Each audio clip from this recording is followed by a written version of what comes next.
Hello, ഞാൻ എന്താണ് ഇങ്ങനെ വെയിറ്റ് ചെയ്തിരിക്കുന്നത് വേറെ ആർക്കും വേണ്ടിയിട്ടല്ല. ചിക്കുനെ നോക്കിയിരിക്കണം കേട്ടോ. അവൻ വൈകിട്ട് ഇറങ്ങി പോയാണ് കളിക്കാൻ വേണ്ടി. നിങ്ങൾ വിചാരിക്കും എനിക്ക് സ്നേഹം കൊണ്ട് ഞാൻ ഇങ്ങനെ നോക്കിയിരിക്കും, പക്ഷേ സ്നേഹം കൊണ്ടൊന്നുമല്ല ഗൈസ്. ഞാൻ പറയട്ടെ, ലാസ്റ്റ് ഞാൻ പറയാം. തന്നെ വൈകിട്ട് അവൻ ഇറങ്ങിപ്പോയായിരുന്നു. അത് കഴിഞ്ഞപ്പോഴത്തേക്ക് മഴക്കാരൊക്കെ വന്നിട്ട് ഭയങ്കരമായിട്ട് ഇറിറ്റേറ്റ് ഉണ്ടായിരുന്നു. പിന്നെ കുറേ നേരം ഞാൻ അവിടെ ഇങ്ങനെ നോക്കിയിരുന്നിട്ടുണ്ടായിരുന്നു. അതിൻ്റെ ഒപ്പം എന്താ ഞങ്ങളെ പോസ്റ്റ് ഇല്ല പ്രേതബാധയൊക്കെ ഉള്ളവർക്ക് മിന്നിയും കത്തിക്കുന്നത്. പിന്നെ ഞാൻ വിചാരിച്ചു ഒന്ന് പോയി കുളിച്ചിട്ടൊക്കെ വരാൻ. കുളിച്ചിട്ടൊക്കെ വരാമെന്ന് വെച്ച് കുളിച്ചിട്ട് വന്നപ്പോൾ ഞാൻ വിചാരിച്ചു ഒന്ന് റെഡിയൊക്കെ ആയിട്ടിരിക്കാമെന്ന്. അങ്ങനെ ഞാൻ ഒന്ന് റെഡിയൊക്കെ ആയിട്ട് വീണ്ടും താണ്ട് അവിടെ വന്ന് ഇരുന്നിട്ടുണ്ടായിരുന്നു. കുറേ നേരം ഇങ്ങനെ വെയിറ്റ് ചെയ്തിട്ടുണ്ടായിരുന്നു.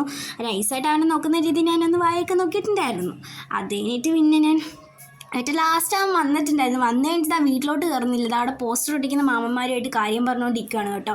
അവന് ഇവിടെയുള്ള എല്ലാവർക്കും അറിയാം. എല്ലാവരുമായിട്ട് ഇങ്ങനെ കാര്യം പറഞ്ഞുകൊണ്ടിരിക്കലാണ് അവൻ്റെ ജോലി. ഏറ്റവും അവസാനം ഇങ്ങോട്ട് കയറി വന്നിട്ടുണ്ടായിരുന്നു കേട്ടോ. താണ്ട് ഇതിന് വേണ്ടിയിട്ടാണ് ഇത്രയും നേരം ഞാൻ വെയിറ്റ് ചെയ്തത്, അല്ലാതെ സ്നേഹം കൊണ്ടൊന്നും അല്ല കേട്ടോ.